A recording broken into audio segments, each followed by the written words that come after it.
ना लो ना जी, ना लो कोई बात पकड़ो ना सर, पार्टी हमें कर लूंगा। मुझे आपकी यादें रहेगी जब बड़े होंगे हम लगाते हैं हर जगह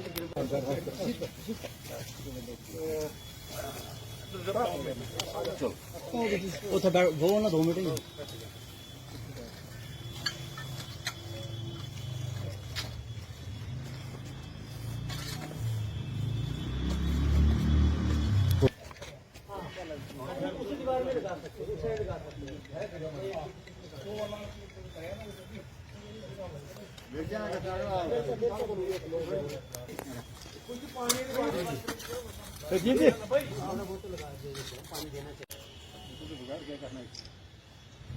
बाल्टी तो पकड़ लीजिए,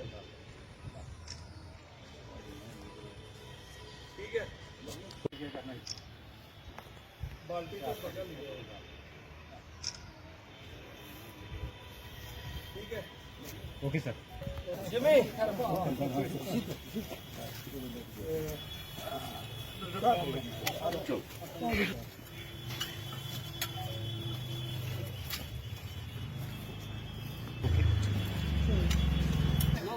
आगे आगे आगे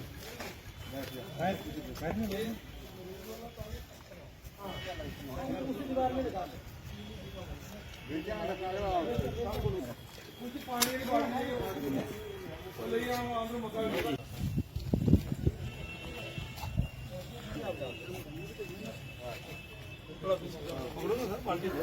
हमें कर लूंगा। बड़े आभारी हैं जिन्होंने इतना अपना कीमती समय निकाल के हमारे प्रेस क्लब में प्लांटेशन ड्राइव दी और इनके पूरे स्टाफ और जितने भी इनके साथ में एसोसिएट्स हैं मैं उनका धन्यवाद करता हूं। और हम इन्होंने जो कहा है कि प्लांट्स को बचा के रखने के लिए ये हम इनको प्रॉमिस करते हैं कि अगली बार जब यहाँ आएंगे तो ये पेड़ बहुत बड़े और काफी मतलब इसमें जो फलदार हैं उनमें हो सकता है जो आजकल हाइब्रिड हैं उनमें फल भी लगे और हम इसको केयर करेंगे और आपको यहाँ आए इसके लिए हम बहुत शुक्रगुजार हैं। राजौरी में यहाँ पर फॉरेस्ट प्रोटेक्शन की तरफ से खुद डिप्टी डायरेक्टर साहब यहाँ पर आए हैं और लास्ट ईयर भी इन्होंने यहाँ पर जो है प्लांटेशन की थी और इस बार भी इन्होंने अपना कीमती समय निकाला और प्रेस क्लब में आए और इन्होंने प्लांटेशन लगाई। यहाँ पर जो है पूरी तरीके से लास्ट ईयर भी की थी, आज भी यहाँ की है और हमें उम्मीद है कि आगे भी इसी तरह हमारी सहायता करते रहेंगे। हम अपने प्रेस क्लब की तरफ से और एज ए वाइस प्रेसिडेंट होने के कारण मैं इनका बहुत ही धन्यवादी हूँ कि इन्होंने यहाँ पर तशरीफ लाई और हमारा हौसला अफजाई। जैसा कि आप सब लोग जानते हैं, ये जो मानसून सीजन इस वक्त चल रहा है, हर साल हम यहाँ प्लांटेशन ड्राइव करते हैं और पिछले साल से एक मुहिम चली हुई है एक पेड़ माँ के नाम और फिर एक साथ में एक और इसके साथ स्लोगन जोड़ा गया था एक पेड़ शहीदों के नाम। तो पिछले साल भी हमने काफ़ी प्लांटेशन की है डिफरेंट लोकेशन में, रजौरी में और इसके डिजाइनिंग एरिया में। और इस साल भी एक पेड़ माँ के नाम के थीम के अंडर हम प्लांटेशन वगैरह जो है ड्राइव्स करवा रहे हैं डिफरेंट इंस्टीट्यूट्स में और कोई हायर सेकेंडरी स्कूल्स हैं या एजुकेशनल इंस्टीट्यूट्स और भी हैं या आपके कोई हेल्थ सेंटर्स हैं या हमारे कोई अपने अवेलेबल स्पेसिस है, वहाँ पर प्लांटेशन हमने काफ़ी की है इन दिनों में, पिछले दिनों में। और जो आज की प्लांटेशन की ड्राइव जो आज प्रेस क्लब में रखी गई है, पिछले साल भी यहाँ पर प्लांटेशन की गई थी और आज भी वो प्लांट इंटैक्ट हैं, अच्छे हैं और सर्वाइवल रेट बढ़िया है। अच्छा लगता है ये देख के और इसके लिए आपके क्लब के लोग जो है वो इसके मुबारकबाद हैं, हकदार हैं कि इन्होंने इनकी केयर की और सर्वाइवल अच्छा है। और मेरी ये रिक्वेस्ट है कि जो आज हमने प्लांट लगवाए हैं इनका भी प्रॉपर तरीके से केयर हो और आने वाले टाइम में ये प्लांट बढ़ेंगे, अच्छे होंगे। यहाँ पर फ्लावरिंग प्लांट्स भी हैं, शेड बीरिंग प्लांट्स भी हैं और यहाँ पर जो कोई भी आया करेगा, कोई फंक्शन ऑर्गेनाइज करेंगे तो उसमें एक हमें शेडी एरिया मिलेगा, थोड़ा एनवायरनमेंट में भी थोड़ा बदलाव आता है। और प्लांट जहाँ कहीं भी लगाए जाए, प्लांट लगाना तो आसान है, प्लांट तो हर कोई लगा देगा, वो 5-10 मिनट का ज़्यादा 1 घंटे का फंक्शन होता है, लेकिन उसके आफ्टर केयर जो है वो बहुत ज़्यादा जरूरी है। कम से कम 2-3 साल हमें इन प्लांट की देखरेख करनी पड़ती है। कभी ड्राई स्पेल आ जाए तो उसमें हमें वाटरिंग भी करनी है और कहीं कैटल ना अंदर आ जाए तो उसके लिए प्रोटेक्शन भी चाहिए। वैसे आपकी ये जो बाउंड्री वाल के अंदर है इसमें चांसेस बहुत कम है कि कोई ऐसा डैमेज यहाँ होगा, लेकिन फिर भी अगर कहीं ऐसा लगता भी है तो ट्री गार्ड वगैरह भी लग सकते हैं, कोई अगर अवेलेबल हो जाए प्रेस क्लब के द्वारा अगर आप लोग लगा सकते हैं।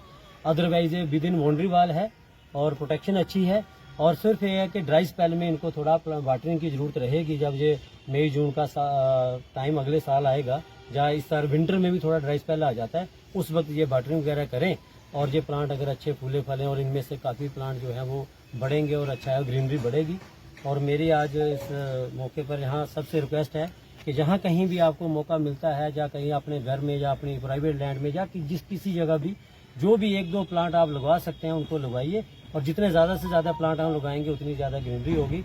यही रिक्वेस्ट मेरी सबसे है कि प्लांट लगाना बहुत ज़रूरी है। यहाँ आने का मकसद है to enhance greenery and to create and instill environmental awareness among the public, क्योंकि आजकल एनवायरमेंटल इशू जो है ग्लोबल लेवल पर चल रहा है।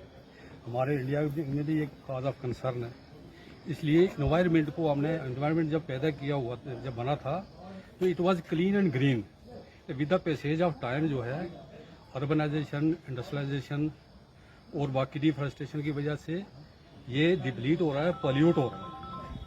इसको दोबारा अपनी पोजीशन में लाने के लिए हम ज़्यादा से ज़्यादा प्लांट्स लगाते हैं, क्योंकि प्लांट्स ही ऐसी चीज़ है जो कि इकोसिस्टम को हेल्दी और बैलेंस रखते हैं। अब प्लांट्स की इम्पोर्टेंस सभी को पता नहीं, प्लांट्स की इम्पोर्टेंस ह्यूमन लाइफ में क्या है, इसके लिए हम जगह जगह प्रोग्राम करते हैं ताकि लोगों को इसकी इम्पोर्टेंस का पता चले और लोग इसको बचाएं।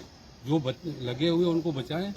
जहाँ न्यूट्रल या डिग्रेडेड लैंड है वहाँ ज़्यादा ज़्यादा प्लांट्स लगाएं, क्योंकि प्लांट्स जो हैं ये बहुत ही इम्पॉर्टेंट कंपोनेंट है एनवायरनमेंट का, क्योंकि सारा एनवायरनमेंट जो है इसी का, हर कंपोनेंट एनवायरनमेंट का जो है वो इसी खुद पोल्यूट है। पानी देखो गंदा है, ज़मीन जो है वो डिग्रेडेड है, इरोड हो रहा है, लैंड फर्टाइल नहीं है। वो क्यों नहीं है? क्योंकि प्लांट्स हमारे धीरे धीरे खत्म हो रहे हैं। सर, कौन कौन सी वैरायटी के प्लांट यहाँ पे लगाए, क्या क्या बेनिफिट है उनका? प्लांट डिफरेंट वैरायटीज़ के हैं, ये भी ऑर्नामेंटल प्लांट्स हैं, कुछ फ्रूट प्लांट्स हैं। अब इनका मैं आपको ये बताता हूँ कि इनकी इंपॉर्टेंस क्या है। आपके थ्रू पब्लिक तक ये मैसेज जाएगा कि प्लांट्स के ऐसे तो सभी को पता है कि ये ऑक्सीजन देते हैं, टिम्बर इनसे मिलता है और फायरवुड मिलती है, लेकिन इनका इम्पॉर्टेंट ये है कि इकोसिस्टम को बैलेंस कैसे रखते हैं। अब ये देखो, जब भी ये मूसलाधार बारिश ऊपर से आती है, इसकी जो ऊपर कैनापी है, ये इसका प्रेशर जो है वो प्लांट्स जो है वो अपने ऊपर ले लेते हैं। जो बारिश का प्रेशर रोकते हैं, जो पानी बचता है वो जड़ें भी प्रेशर ले लेती हैं। बाकी पानी जो है वो ज़मीन में छिप होता है, वो वाटर टेबल पे जाता है, वो वाटर रिचार्ज होता है, वहाँ से फिर हमें ये स्प्रिंग्स और बोरवेल से पानी मिलता है। ठीक है। अब ये है कि सूरज की रोशनी जो है उसको भी डायरेक्ट ज़मीन पर पड़ने से ये बचाते हैं। जो भी वैक्यूलर या इंडस्ट्रियल पोल्यूटेंट्स, पौधों का फ़ायदा क्या है कि ग्रीन हाउस गैसेज बहुत ज़्यादा हमारे एटमॉस्फेयर में हो गई।